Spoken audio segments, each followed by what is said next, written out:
چیت پور روڈ کے ایک مکان کے پھاٹک کے سامنے ایک بند گاڑی آن کر رکی۔ اس مکان کا طرز تعمیر کمپنی کے عہد کا تھا۔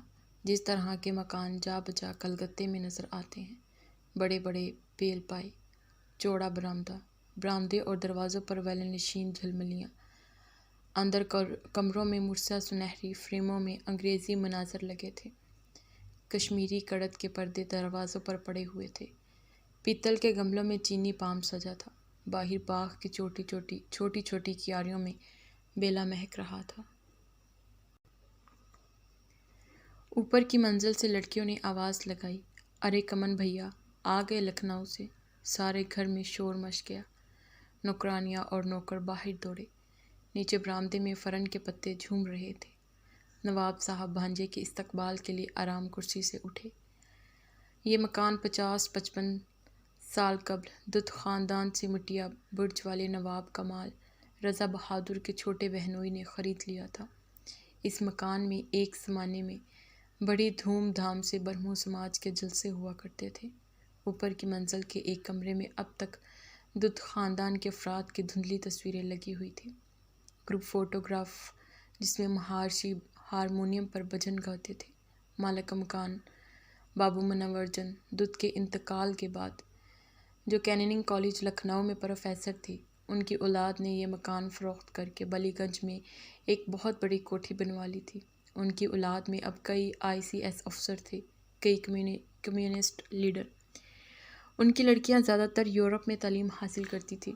بابو منور جن دت کی ایک پوتی کی شادی اڑیسہ ایک مہاراجا سے ہوئی تھی۔ موجودہ مالک مکان اور دت خاندان کی کئی پشتوں کی دوستی تھی۔ موجودہ مالک مکان لکھنؤ کے اجڑے ہوئے نواب تھے، وثیقہ پاتے تھے اور کلکتے میں رہتے تھے۔ ان لوگوں کا مشغلہ زندہ رہنا تھا۔ نواب کمال رضا بہادر سلطان عالم واجد علی شاہ کے ہمراہ مٹیا برج آئے تھے۔ ان کے خاندان کے بہت سے افراد بھی ان کے ساتھ تھے۔ نواب علی رضا بہادر ان کی سب سے چھوٹی بہن کے میاں اور چچا زاد بھائی تھے۔ 19ویں صدی کے آخر کا کلکتہ بے حد ماڈرن شہر تھا، جس میں ان گنت کالج تھے اور سیاسی اور تہذیبی تحریکیں اور پریس اور اخبار۔ نئے بنگالی ناولوں میں ہندو تہذیب کی تجدید کا پرچار کیا جا رہا تھا۔ راجا سریندر موہن ٹیگور نے ہندوستانی موسیقی کی احیا کا سلسلہ شروع کر دکھایا تھا۔ سوامی ودیکانند یہاں سے باہر جا کر یورپ اور امریکہ میں دیدانت فلسفے کا پرچار کر رہے تھے۔ ملک میں ہر طرف سیاور تہذیبی تحریکوں کا چرچا ہو رہا تھا۔ کانگریس بدرالدین طیب جی اور دوسرے لیڈروں کی قیادت میں بڑے بڑے اجلاس کر رہی تھی، مگر نواب علی رضا بہادر کو ان سب ہنگاموں سے کوئی سروکار نہ تھا۔ علی گڑھ میں MAO کالج کھل گیا۔ علی گڑھ میں MAO کالج کھل گیا تھا، مگر نواب صاحب کو انگریزی تعلیم سے کوئی دلچسپی نہیں تھی۔ ان کے سوشل تعلقات مرشد آباد اور ڈھاکے اور عظیم آباد کے نواب خاندانوں تک محدود رہے۔ ان کی اولاد اور خاندان والوں کی شادیاں لکھنؤ اور اودھ کے تعلقہ دار گھرانوں میں ہوئی۔ لکھنؤ میں یہ لوگ کلکتے والے نواب کہلاتے تھے۔ کلکتے میں انہیں لکھنؤ والے کہا جاتا تھا۔ ان کی زندگی کے مرکز صرف 3 تھے: کلکتہ، پٹنہ، عظیم آباد اور لکھنؤ۔ اس سے آگے کی دنیا کی انہیں خبر نہیں تھی۔ ان کا سارا وقت لکھنؤ، دلی اور عظیم آباد کی ادبی اور شاعرانہ نوک جھونک میں صرف ہوتا تھا۔ وثیقے کی آمدنی کا درجہ سے بے فکری سے گزر ہوتی تھی۔ سر پر برطانیہ کا سایہ سلامت تھا۔ راوی چین لکھتا تھا، تب ان کے خاندان میں پہلی مرتبہ ایک عجیب بات ہوئی۔ نواب علی رضا کے داماد جو لکھنؤ میں رہتے تھے، سر سید کی نیچری فوج میں جا شامل ہوئے اور انہوں نے اپنے بڑے لڑکے کو علی گڑھ بھیج دیا۔ نواب علی رضا کے دوسرے داماد پٹنے کے رہنے والے تھے۔ وہ بھی بے حد روشن خیال نکلے۔ پٹنے میں قانون کا بہت چرچا تھا۔ ان گنت ہندو مسلمان قانون پڑھ کر بیرسٹر بن رہے تھے اور بڑا نام اس پیشے میں انہوں نے پیدا کیا تھا۔ چنانچہ نواب علی رضا کے پٹنے والے نواسے کو بھی اتنا پڑھایا گیا کہ وہ بہت زیادہ پڑھ گئے اور بیرسٹری کے لیے ولایت چلے گئے۔ یہ اس خاندان کے پہلے فرد تھے جو 19ویں صدی کے آخر میں ولایت گئے۔ نواب علی رضا کے لکھنؤ والے داماد انگریزی تعلیم کے تو قائل ہوئے ہی تھے، اب وہ سیاست میں بھی دلچسپی لینے لگے۔ سر سید مسلمانوں کو علیحدہ پلیٹ فارم پر جمع کر کے انگریزوں کو وفادار رکھنا چاہتے تھے۔ اس مسئلے پر ان کا سر سید سے اختلاف ہو گیا۔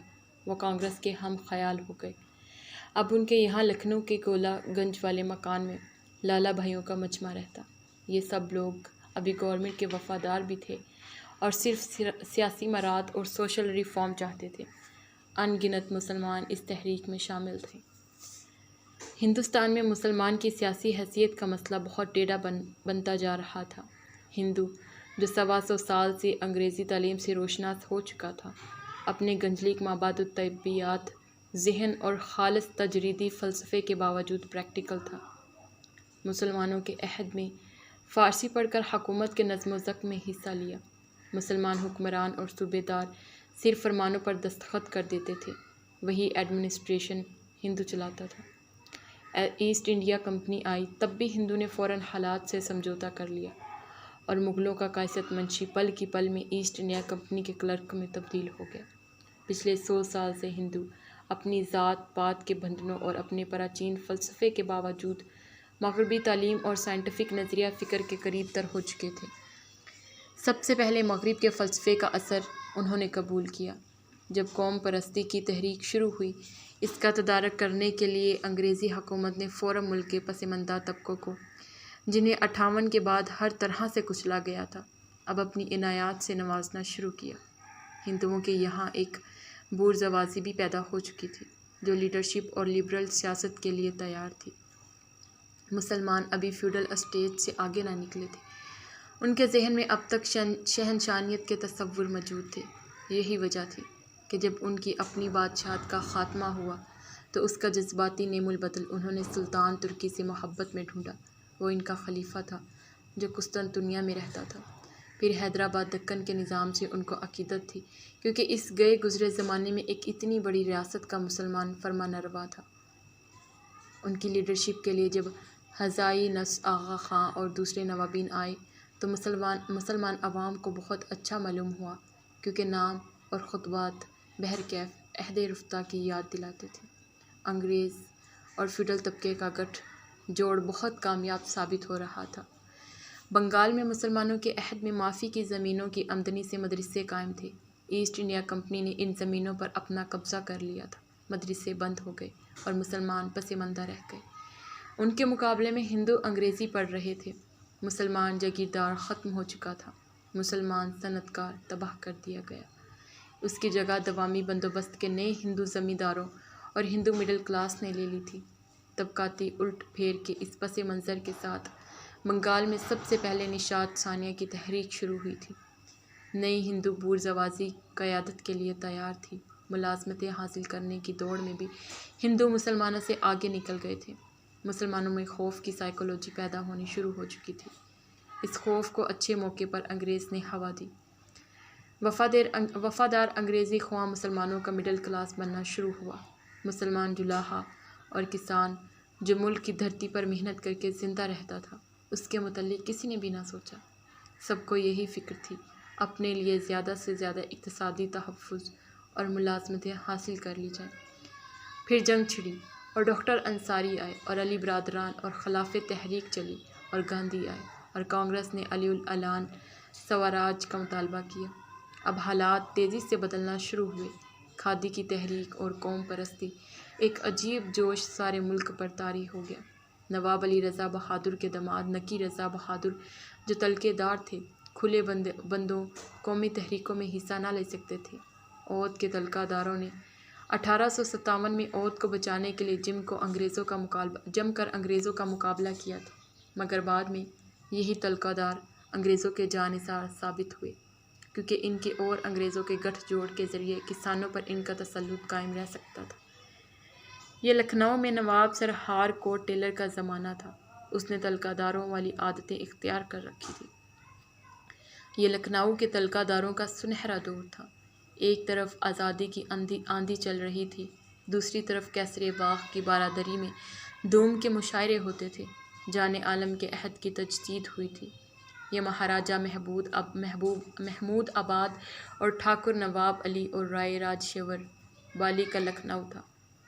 اسی زمانے میں ان کے علی گڑھ کے تعلیم یافتہ بیٹے نواب ابوالمکارم تقی رضا بہادر کے ہاں بڑی اللہ امین سے ایک لڑکا پیدا ہوا جس کا نام اپنی دادی اماں کے ماموں نواب کمال الدین علی رضا بہادر کے نام پر کمال رکھا گیا۔ کمال کو اپنے بچپن کا زمانہ بڑے واضح طور پر یاد تھا جب وہ گھر میں بڑوں سے سیاست کے تذکرے سنتا۔ نواب ابوالمکارم کا خاندان اب اگلے وقتوں کا جیسا نہیں تھا۔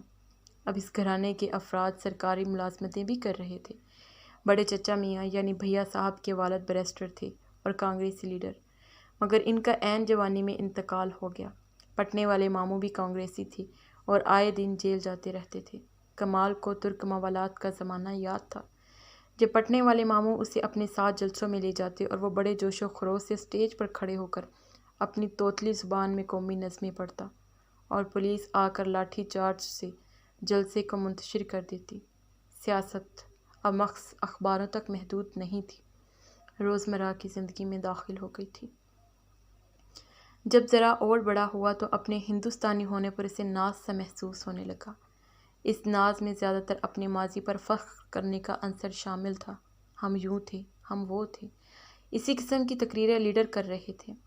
سیلر سوٹ کی بجائے پٹنے والے ممانی نے اس کے لیے کھادی کی شیروانی بنوائی۔ اس کے کزن جامعہ ملیہ میں پڑھتے تھے۔ اس نے بھی ضد کی کہ اسے دلی بھیج دیا جائے، مگر اس کی کسی نے نہ سنی۔ بہرحال کرنل براؤنز، دہرادون اور لا مارٹینر لکھنؤ کے برطانوی لڑکوں کے مقابلے میں وہ ہندوستانی تھا، اور ہندوستان اس کا بہت پیارا وطن تھا۔ یہ ہندوستان کیا تھا؟ اس کا شعوری طور پر اس نے کبھی تجزیہ نہیں کیا۔ بچپن سے وہ اس ہندوستان کا عادی تھا جہاں وہ پیدا ہوا تھا، جہاں اس کے پرکھ پچھلے 700-800 سال سے پیدا ہوئے آئے تھے۔ اس ہندوستان میں سرسوں کے کھیت تھے اور رہٹ اور ستیلا دیوی کے مندر۔ ہندوستان بستی ضلع کا وہ مٹھ تھا جہاں وہ اپنے باپا کی ہمراہ گیا تھا، جہاں برآمدے میں تخت پر ایک موٹا BA پاس محنت بیٹھا تھا اور جس کو ممی نے 10 کا نوٹ چڑھایا تھا اور جس نے آشیرواد دی تھی۔ ہندوستان اٹاوے کی وہ کائی آلود درگاہ تھی جس کی منڈیوں پر بہت سے قلندر اکڑوں بیٹھے رہتے تھے، جن میں سے ایک نے کمال کو بٹول کے سنترے کھلائے تھے۔ ہندوستان قدیر ڈرائیور کی بوڑھی ماں تھی جو پیلے رنگ کی دھوتی پہنے مرزا پور کے اسٹیشن پر کمال کے لیے مٹی کے کھلونے لے کر آئی تھی۔ ہندوستان سول لائنز کی وہ سڑکیں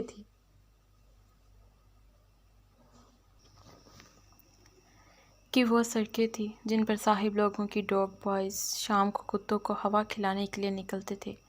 ہندوستان بوڑھا حاجی بشارت حسین خان سامہ تھا جو جب کمال کو سیتلا نکلی تھی تو اپنی دوپلی ٹوپی اتار کر ایک ٹانگ پر ہاتھ جوڑ کر اس کے سامنے کھڑا ہو گیا اور اڑ کڑا کر بولا تھا، ماتا اب معاف کرو، بھیا کو چھوڑ کر چلی جاؤ، ماتا تمہارے آگے ہاتھ جوڑتا ہوں۔ یہ سویتلا کے سامنے ہاتھ جوڑنے والا مسلمان بوڑھا ہندوستان تھا۔ اس کے علاوہ اس کی اماں اور خالائیں اور گھر کی دوسری بیبیاں بھی ہندوستان تھیں۔ ان کی آپس میں بول چال، محاورے، گیت، رسمیں اور پھر پرانی کہانیاں جو مغلانیاں سناتی تھیں۔ جو ودیا کے راجا دسرتھ کی 2 بیبیاں تھیں، ایک کا نام تھا کیکی، دوسری کا کوشلیا۔ ہندو پرانوں اور دیو مالا کے قصے، مسلمان اولیاء کے قصے، مغل بادشاہوں کے قصے، یہ سب کمال کی ذہنی بیک گراؤنڈ تھی۔ ایک غرور اپنے ماضی پر، ایک تعصب اپنے حال پر، ایک امید اپنے مستقبل کے متعلق۔ ان 3 عناصر سے اس کے ذہن کی تشکیل ہوئی تھی۔ گاندھی جو دھوتی باندھے گھومتے تھے اور ملک کی سنتوں، کبیر اور تلسی داس اور تکارام کی روایت پر پورے اترتے تھے، اس کسان کے لیے سمبل تھے جو خود بھی دھوتی باندھے ننگا گھومتا تھا۔ نہرو اس ہندوستان کی نئی نسل کے سمبل تھے جس کو دل میں یہ سارے دریا امڈ رہے تھے۔ اس ہندوستان میں ان گنت اسرار تھے، مذہب، فلسفہ، آرٹ، رمزیت، تصوف، ادب، موسیقی، کیا کچھ یہاں نہیں تھا۔ ایک طرف یہ زبردست عظیم الشان ورثہ تھا، دوسری طرف انگریزی تمدن تھا، صاحب لوگوں کا راج تھا، اسمبلی کے قانون تھے، گورنر کے دربار تھے، انگریز لڑکے جو کرنل براؤنز اور لا مارٹینر میں اس کے ساتھ شاہ سواری کرتے تھے، انگریز افسر جو گلف شاہ میں ڈنر کھانے آتے تھے۔ اس کی گولہ گنج والی حویلی کی شاہنشین میں بیٹھ کر محرم کے جلوس کا نظارہ کرتے تھے یہ انگریز ہیلیبری کے افسروں کے جانشین، جن کو سکھایا گیا تھا کہ کن ہندوستانیوں کو جب وہ تمہاری کوٹھی پر سلام کے لیے حاضر ہوں تو برآمدے ہی میں بٹھاؤ، کن کو ڈرائنگ روم میں بلانے کی عزت بخشو، کن کو صرف کھڑے ہی کھڑے ڈالی لے کر واپس کر دو، کن کے گھر خود بھی جب وہ مدعو کریں تو چلے جاؤ۔ کمال اس خوش قسمت طبقے میں پیدا ہوا تھا جسے انگریزوں سے برابری سے ملنے کا فخر حاصل تھا، ہندوستان کا فیوڈل طبقہ۔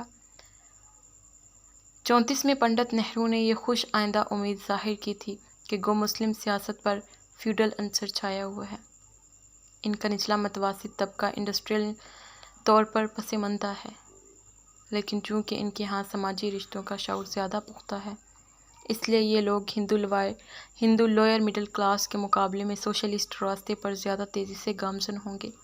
پنڈت نہرو یہ بھی کہتے تھے کہ ہمارے سرمایہ دار اور انڈسٹری کے کرتا دھرتا اور مل مالک شدت سے رجعت پسند ہیں، وہ تو ابھی جدید زمانے کے سرمایہ دار بھی نہیں بنے ہیں۔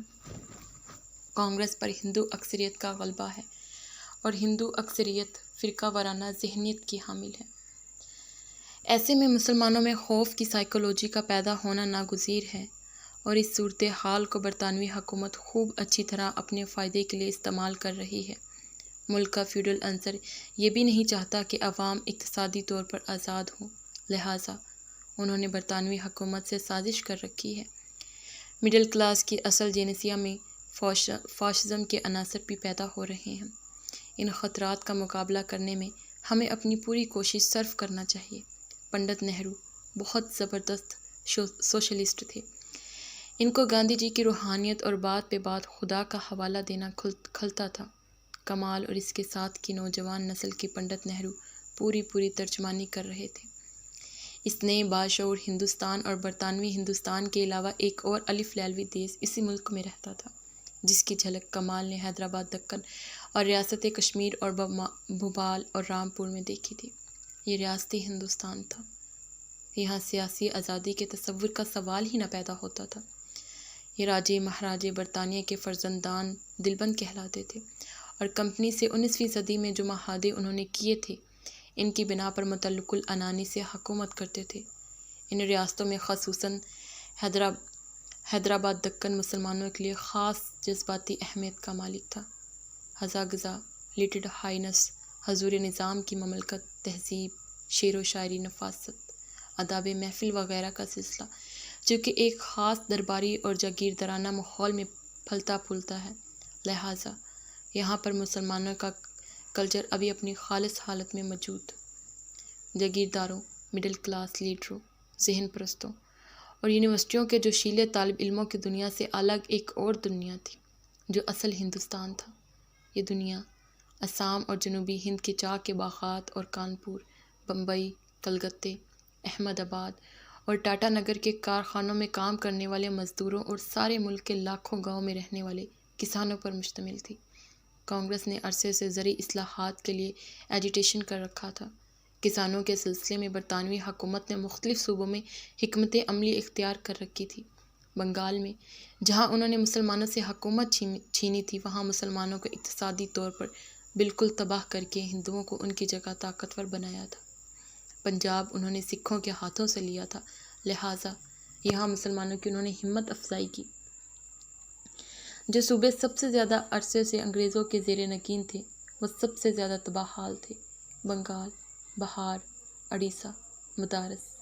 بنگال میں مستقل قحط پڑتے تھے۔ پنجاب انگریزوں کے ہاتھ میں سب سے آخر میں آیا تھا، لہٰذا سب سے زیادہ خوشحال صوبہ یہی تھا۔ یوپی جو ہندوستان کا دل تھا اور ملک کی ساری قرون وسطیٰ کی تہذیبوں کا گہوارہ، وہیں کا کسان سب سے زیادہ مفلوق الحال تھا۔ کسان جو کانگریس تحریک کی طرف آ رہا تھا، سمجھتا تھا کہ سوراج کا مطلب زرعی اصلاحات ہے، جب اسے جنم جنم کے ظلم اور قرضے کے بوجھ سے نجات ملے گی۔ شہروں میں ٹریڈ یونین قائم ہو رہے تھے۔ 1929 میں حکومت نے بنگال، بمبئی، پنجاب اور یوپی کے مزدور لیڈروں کو پکڑ لیا، جن میں کمیونسٹ بھی شامل تھے۔ میرٹھ ٹرائل شروع ہوا۔ کمیونسٹ، یہ ایک نیا عنصر، اب سیاسی منظر پر ظاہر ہوا۔ یہ زیادہ تر یورپ کی یونیورسٹیوں میں پڑھے ہوئے انٹلیکچوئل تھے۔ ساری دنیا اقتصادی ڈپریشن چھایا ہوا تھا۔ ایک نئی جدوجہد بڑے پیمانے پر شروع ہو چکی تھی۔ اس طبقاتی جدوجہد میں امریکہ پیش تھا۔ پھر 34 میں جب کمال ابھی لا مارٹینیر ہی میں تھا، لکھنؤ میں 2 اہم واقعات ہوئے: مسلم لیگ کا آل انڈیا سیشن اور کانگریس حکومت کا قیام۔ اسے اب تک یاد تھا کہ اسے بیگم شاہ نواز کی شخصیت نے بہت متاثر کیا تھا، جو بہت چوڑے نکرائی باڑ کی ساڑی اور لمبے لمبے بندے پہنے ڈائز پر کھڑی تقریر کر رہی تھی۔ اسی سال کانگریس نے 35 کے آئین کے نکات منظور کر کے اپنی وزارت قائم کی۔ یہ ایک نیا انوکھا تجربہ تھا۔ پہلی مرتبہ ملک میں قومی لیڈر حکومت کے نظم و نسق میں شامل ہوئے۔ Mrs Vijaya Lakshmi Pandit local self government کی وزیر بنی۔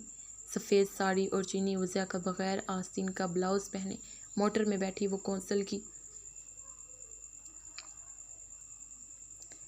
چیمبر کی طرف جاتی نظر آتی۔ اگلے سال جب ریڈیو اسٹیشن کھلا تو انہوں نے اس پر افتتاحی تقریر کی۔ اسی زمانے میں گومتی کے کنارے صنعتی نمائش منعقد ہوئی۔ کمال اندھیرا پڑے گلفشاں کی سیڑھیوں پر بیٹھا ہوتا۔ شام کے سناٹے میں ہواؤں کے ساتھ بہتی ریکارڈوں کی آوازیں اس کے کان میں پہنچتی۔ ان میں سے ایک فلمی ریکارڈ اکثر بجتا: کایا ایک گھروندہ ہے، کایا ایک گھروندہ ہے۔ اسی زمانے میں کانگریس نے نیشنل پلاننگ کمیٹی بنائی۔ زراعت، صنعت، تعلیم، بے روزگاری وغیرہ کے لیے 10 سالہ منصوبہ تیار کیا گیا۔ تبھی کانگریس نے چین میڈیکل مشن بھیجا۔ پھر جنگ چھڑ گئی اور ہندوستان کی رائے لیے بغیر برطانیہ نے اس ملک کو بھی جنگ کی بھٹی میں جھونک دیا۔ انگریزوں کی خاطر پچھلے 70 سال سے ہندوستانی فوج دوسرے ایشیاؤں سے لڑتی تھی۔ ہندوستانی سپاہی افغانوں سے اور چینیوں کو مارنے کے لیے بھیجے گئے۔ عراق میں ترکوں اور عربوں سے لڑے اور اب ان کو پھر یورپین امپیریلزم کی قربان گاہ پر بھیٹ چڑھا دیا گیا۔ کانگریس حکومت نے استعفیٰ دے دیا۔ اب پھر گورنر کا راج شروع ہوا۔ کانگریس نے عدم تعاون کو تحریک شروع کی۔ زوال فرانس کے بعد جب اتحادیوں کی حالت بے حد خستہ ہو گئی، تب کانگریس نے ایک بار پھر پیشکش کی کہ اگر مرکز میں مکمل آزاد قومی حکومت قائم کر دی جائے تو وہ جنگ میں تعاون کرنے کے لیے تیار ہے۔ یہ پیشکش برطانیہ نے مسترد کی۔ تب مہاتما گاندھی نے انفرادی ستیہ گرہ شروع کر دی۔ 30,000 مرد اور عورتیں جیلوں میں بند کیے گئے۔ ہری شنکر اور کمال بھی جیل گئے۔ کچھ عرصے بعد ان کو دوسرے طالب علموں کے ساتھ رہا کر دیا گیا۔ 1 اگست 42 کو کوئٹ انڈیا ریزولوشن پاس کیا گیا۔ ملک میں بغاوت شروع ہوئی۔ احمد نگر فورٹ پھر آباد ہوا۔ یونیورسٹی کے طالب علم اس میں پیش تھے۔ 10,000 ہندوستانی پولیس فائرنگ سے مارے گئے۔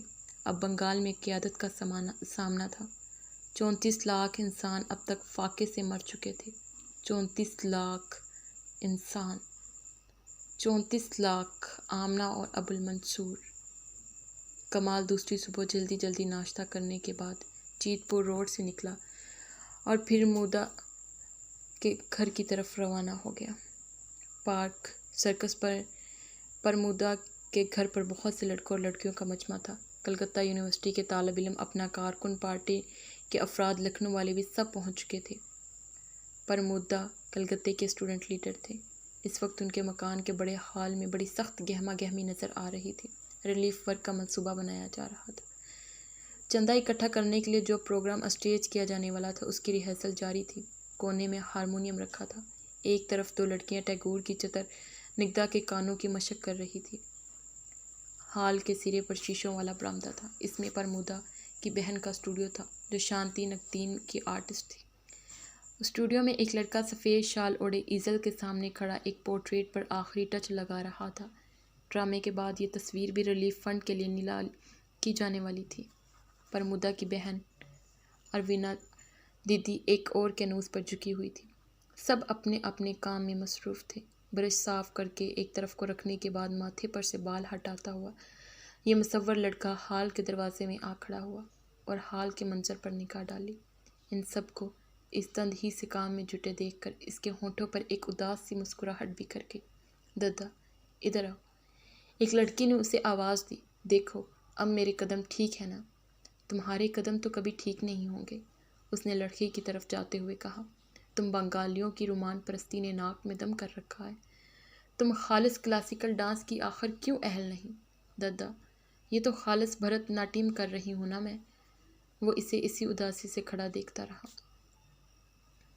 یہ لڑکا بھی یو پی کا رئیس زادہ تھا، فی الحال وشوا بھارتی آیا ہوا تھا، ایم اے اعلیٰ آباد سے کر چکا تھا۔ ابھی اس کے دماغ میں واضح طور پر نہیں آیا تھا کہ اسے کیا کرنا چاہیے۔ بہت سے پروگرام تھے، جرنلزم، سیاست، کتابیں لکھا کروں گا، نہایت عالمانہ، ایسی تھیوریز پیش کروں گا کہ دنیا اشش کر اٹھے گی، آرٹ کا نقاد بنوں گا۔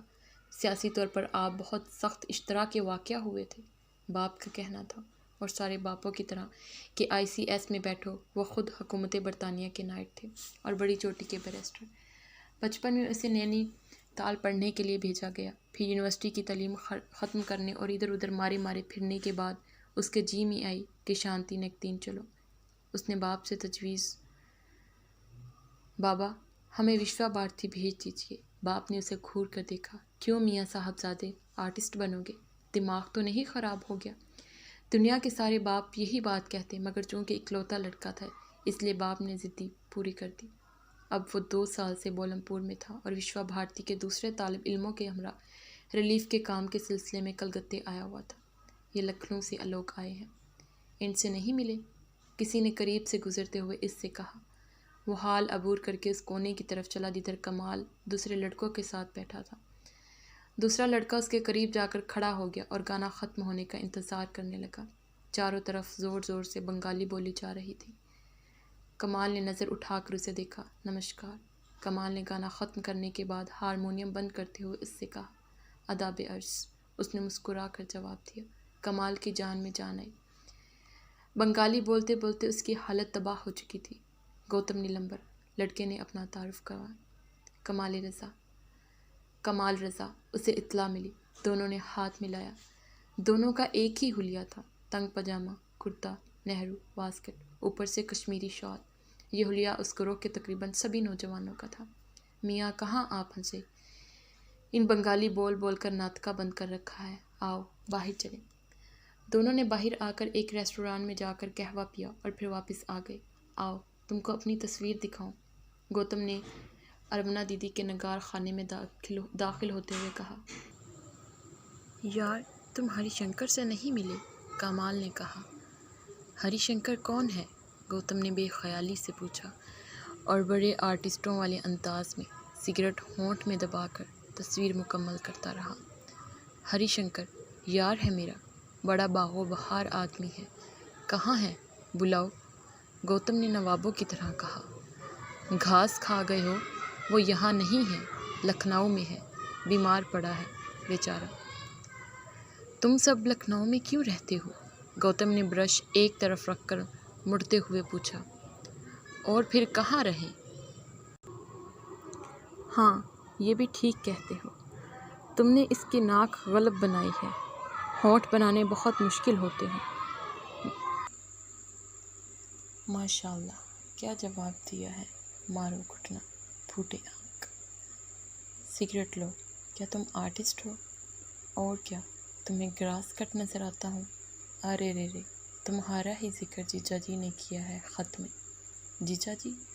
وہ کون بزرگ ہیں؟ ہماری لاج کے میاں۔ تمہاری لاج کون ہے؟ حد ہے، جیجا جی تو تم کو جانتے ہیں۔ مجھ کو بہت سے لوگ جانتے ہیں، مغالطہ فائٹ بھی ہو۔ ہاں تم نہیں ہو؟ ہوں تو صحیح۔ ٹھیک ہے۔ گوتم تصویر میں لگا رہا۔ اگر رہ لیے شانتی نکتین میں 4-5 سال تو شاید لوٹ پیٹ کر آرٹسٹ بن جاؤ۔ فی الحال تو اس کی کوئی امید ہے ہی نہیں۔ کمال نے تصویر کو غور سے دیکھتے ہوئے اظہار خیال کیا۔ خالی آرٹسٹ؟ ارے میرا ارادہ تو ہے کہ مدارس جا کر رام گوپال سے بھرت ناٹیم بھی سیکھوں گا، گوتم نے الٹیمیٹم دیا۔ یہ ارادہ تو ایک زمانے میں اس خاکسار کا بھی تھا، مگر جب میں نے اس کا اظہار کیا تو میری بہنیں ہنستے ہنستے لوگ گئی اور انہوں نے بے انتہا میری ہوٹنگ کی۔ اصل میں لڑکیاں بے حد بوکس ہوتی ہیں، آرٹ کو سمجھنے کی ان میں صلاحیت نہیں۔ تمہاری بہنیں بھی ہیں؟ ہاں۔ تمہاری نہیں ہیں؟ نہ۔ یہ بڑے افسوس کی بات ہے۔ بہنیں ہوں تو زندگی میں بڑے سکون اور نرمی کا احساس رہتا ہے۔ پھر کیا ہوا؟ کیا؟ تم کہہ رہے تھے کہ یار گوتم، تم کو معلوم ہے میں بدھسٹ بھی ہو گیا تھا ایک زمانے میں۔ واقعی؟ چند سال گزرے میں سارناتھ گیا تو وہاں مجھے بڑا سخت سکون ملا، تو میں نے سوچا کہ یار یہ بدھ ازم میں کچھ نہ کچھ ہوگا ضرور۔ تم پارٹی میں ہو؟ پارٹی؟ نہیں، ابھی میں اس قابل نہیں بنا، اس کے لیے بڑا پتہ مارنے کی ضرورت ہے۔ ہاں ٹھیک کہتی ہو۔ ویسے تم کوئی ایسے ریولیوشنری دکھلائی بھی نہیں پڑتے، کمال نے کہا۔ گوتم نے غصے سے اسے دیکھا۔ معلوم ہے مہاتما گاندھی نے تمہارے گرودیو سے کیا کہا تھا کہ گھر میں آگ لگی ہے اور آپ بیٹھے چڑیوں کا گانا سنتے ہیں، کمال نے کہا۔ گوتم نے برش جھٹک کر رکھا۔ بیوقوفی کی باتیں مت کرو جی، کیا تمہارے ہری شنکر میں بھی تمہارے ہی جتنا بچپنا ہے؟ تم بھیا صاحب سے بھی ملنا، کمال نے اس کی بات کو انسنا کر کے کہا۔ وہ کون ہے؟ میرے چچا زاد بھائی، وہ بھی بہت قابل ہیں۔ ہاں، لکھنؤ ہی میں رہتے ہیں۔ ہاں، مگر آج کل محاذ پر گئے ہوئے ہیں۔ لکھنؤ بڑا اہل کمال پڑتا ہے، اس کا مطلب ہے۔ اور کیا، چلو فرپو چل کر چائے پئیں۔ گوتم نے اٹھ کر تصویر پر کپڑا ڈالتے ہوئے کہا۔ فرپو؟ تم سخت بور زوا معلوم ہوتے ہو، بکو مت۔ اچھا ایک بات بتاؤ، میں ہر بات کے متعلق بہت واضح تصورات رکھنے کا قائل ہوں، کمال نے کہا۔ شوٹ۔ کلاس کے متعلق تمہارا کیا خیال ہے؟ تم پرولتاریہ کے مستقبل پہ یقین رکھتے ہو؟ ہاں۔ ہاتھ ملاؤ۔ انہوں نے ہاتھ ملایا۔ تم سمجھتی ہو فیوڈل سماج اپنی موت آپ مر جائے گا؟ ہاں۔ انہوں نے دوبارہ ہاتھ ملایا۔ تم کو وشواس ہے کہ تم کو فیوڈل سماج سے سچی دلی نفرت ہے اور تم اس کی بے کنی میں کر کے ہی دم لو گے؟ مجھے تو خیر وشواس ہے، لیکن تم تو خود فیوڈل سماج سے تعلق رکھتے ہو، تم کو کیسے معلوم؟ کمال نے گھبرا کر پوچھا، گویا اس کی کوئی بہت بڑی چوری پکڑی گئی۔ مجھے اس طرح معلوم ہوا کہ ابھی ابھی حال میں کوئی ذکر کر رہا تھا کہ تمہاری مٹیا برج والوں سے رشتہ داری ہے، اور تم چیت پور روڈ والے نواب صاحب۔ ہاں۔ خیر، کمال شرم سے پانی پانی ہو گیا۔ وہ تو جو ہوا سو ہوا، تاریخ پر میرا کیا بس ہے، مگر اب میں پوری کوشش میں لگا ہوں کہ خود کو مکمل طور پر ڈی کلاس کر لوں۔ تمہارا ہری شنکر بھی فیوڈل ہے تو صحیح، مگر وہ بیچارہ بھی کیا کر سکتا ہے؟ خوب، گوتم مسکرایا۔ میں بڑا سخت مڈل کلاس ہوں، اس نے اطلاع دی۔ رنج نہ کرو، کمال نے اسے دلاسا دیا۔ ہم لوگ تو دراصل اس نئے سماج سے تعلق رکھتے ہیں جو اب جنم لے رہا ہے، جنتا کا سماج۔ اس طرح کی خالص طالب علمانہ گفتگو کے بعد دونوں باہر آئے۔ کمال پر گوتم کا رعب پڑ گیا۔ گوتم میں بڑی گہرائی تھی اور وہ بہت زیادہ سمجھدار تھا۔ بہرحال سینئر لڑکا تھا اور کمال ابھی متاثر ہونے والی سٹیج سے نہیں نکلا تھا۔ لکھنؤ واپس پہنچ کر کمال نے جیجا جی کو جو خط لکھا، اس میں گوتم نے لمبر کی تعریفوں کے دریا بہا دیے۔ اسی سال گرمیوں میں گوتم لکھنؤ آیا۔ اپنی جائے قیام سے اس نے گلفشاں فون کیا۔ وہاں معلوم ہوا کہ سب لوگ ریڈیو اسٹیشن گئے ہوئے ہیں۔ ریڈیو اسٹیشن سے اطلاع ملی کہ ابھی ابھی سب لوگ کملا جسپال کے ہاں فیض آباد روڈ گئے ہیں۔ فیض آباد روڈ سے پتہ چلا وہ سب تو سنگاڑے والی کوٹھی چلے گئے۔ سنگاڑے والی کوٹھی، کیا بے تکا نام تھا! اب مکانوں کے ایسے نام ہونے لگے جیسے خربوزے والی حویلی، تربوز والا قلعہ یا گاجر منزل اور مولی ہاؤس۔ اسے بے حد ہنسی آئی۔ شاید لوگ سنگاڑے بہت کھاتے ہوں گے یا کیا ہوتا ہوگا۔ اس نے سنگاڑے والی کوٹھی فون کیا تو وہاں چمپا نے ریسیور اٹھایا۔ ہیلو، چمپا نے کہا۔ ہیلو، آداب عرض۔ دیکھیے، میرا نام گوتم ہے، گوتم نیلمبر۔ اگر آپ لوگ ابھی وہاں سے کہیں اور تشریف نہ لے جاتے ہوں تو میں حاضر ہوں۔ آپ ضرور تشریف لائیے، چمپا نے جواب دیا۔ اور اگر آپ سوشلسٹ ہیں تو ذرا تیار ہو کر آئیے گا۔ آج ہم سب تلے بیٹھے ہیں کہ کوئی سوشلسٹ ملے تو اسے کچا چبا جائے۔ گوتم نے اس روز کا اخبار ابھی تک نہیں پڑھا تھا، مگر اس نے فوراً جواب دیا، بہت خوب، حاضر ہوتا ہوں، آپ لوگ بھی تیار رہیے گا۔ سنگاڑے والی کوٹھی میں جب وہ سب لوگ جا کر ندی کے رخ برآمدے میں بیٹھ گئے تو گوتم نے سوال کیا، طلعت آرا بیگم، آپ سب میں سے کون سی خاتون ہیں؟ جی، میں ہوں، فرمائیے۔ دیکھیں مس صاحب، کوئی لکھنے بیٹھ جائے تو اس کا قلم تھوڑا ہی پکڑا جا سکتا ہے، مگر یہ کہ آپ اگر ایسا نہ کرتی تو کتنا اچھا ہوتا۔ آپ نے IPTA کی طرف سے جس قدر بوگس ڈرامے کلکتے میں پروڈیوس کیے ہیں، ان کا احوال میں بھی کمال کی زبانی سن چکی ہوں۔ میں آپ کو مارجن دیتی ہوں کہ 15 منٹ تک ہم سب پر اپنا رعب ڈالیے۔ اتنا ہی وقفہ ہم آپ کو مرعوب کرنے میں صرف کریں گے۔ اس کے بعد نارمل ہو جائیے کہ نارمل رہنا ہی بہت مستحسن ہے۔ اچھا، اب ڈالیے رعب، شروع کیجیے۔ سنا ہے آپ وشوار بھارتی کو نواز رہے ہیں۔ یہاں بھی ایک سے ایک بڑا آرٹسٹ پڑا ہے، ہر قسم کا، اور یہ سب باری باری فرداً فرداً اور مجموعی طور پر ہر ایک آپ کو امپریس کرنا چاہیں گے۔ پہلے آپ اپنے پولیٹیکل خیالات سے مطلع کیجیے۔ ری ایکشنز تو نہیں ہیں یا محاسب بھائی؟ آپ چیلے بناتے ہیں؟ نرملا نے پوچھا۔ جی نہیں، کبھی کبھی بنا لیتا ہوں۔ گوتم، آپ کا تخلص ہے؟ طلعت نے سوال کیا۔ جی نہیں، ماں باپ نے یہی نام رکھا تھا۔ طلعت بیگم، میں پھر کہوں گا، آپ ابھی اور پڑھیے، اس کے بعد لکھنا شروع کیجیے گا۔ آپ کے علم میں افسوسناک کمی ہے۔ بھیا صاحب نہیں پہنچے، کمال نے کہا۔ انہوں نے فون کیا تھا کہ چائے یہیں پئیں گے۔ بھیا صاحب اس وقت؟ طلعت نے گھڑی دیکھ کر تند ہی سے اعلان کیا۔ رائڈنگ کے لیے گئے ہوئے تھے، اب سوئمنگ سے واپس آتے ہوں گے۔ مجمع اپنی جگہ پر ذرا نادم ہوا۔ خدا کی پناہ، یہ کون صاحب ہے؟ کوئی فلم اسٹار ہیں، اشوک کمار وغیرہ؟ گوتم نے سوال کیا۔ بھیا صاحب، میں نے تم سے کہا نہیں تھا کہ ان سے ضرور ملنا؟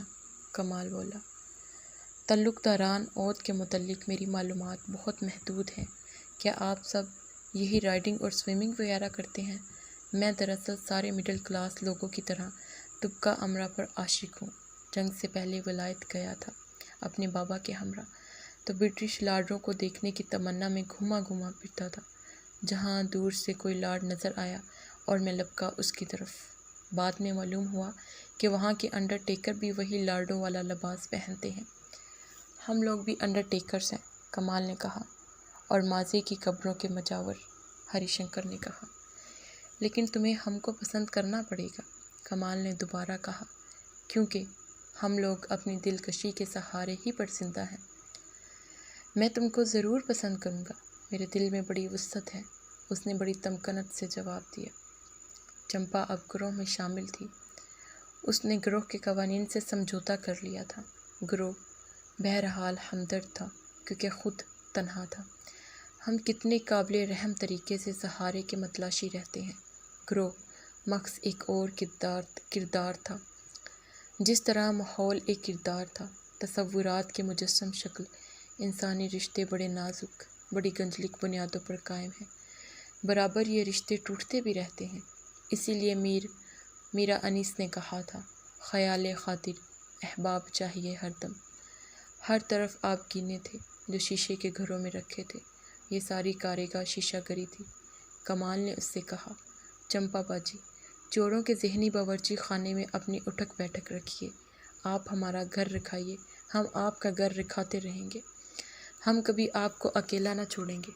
اپنے ذہن کو ذرا سا ڈسپلن کیجیے، یہی اصل چیز ہے۔ مصیبت ساری یہ ہے کہ آپ رومانٹک ہیں۔ مگر ڈسپلن کی زندگی میں گنجائش کہاں تھی؟ یہاں ہر طرف اس قدر انتشار تھا، کمال نے کہا۔ اگر آپ آرٹسٹ ہوتی تو ٹھیک تھا، آپ اس افراتفری کو اظہار میں ڈھال لیتے، مگر آپ نہ لکھتی ہیں نہ کسی اور طرح سے اپنا اظہار کرتی ہیں، اس لیے ڈسپلن آپ کے لیے بہت ضروری ہے۔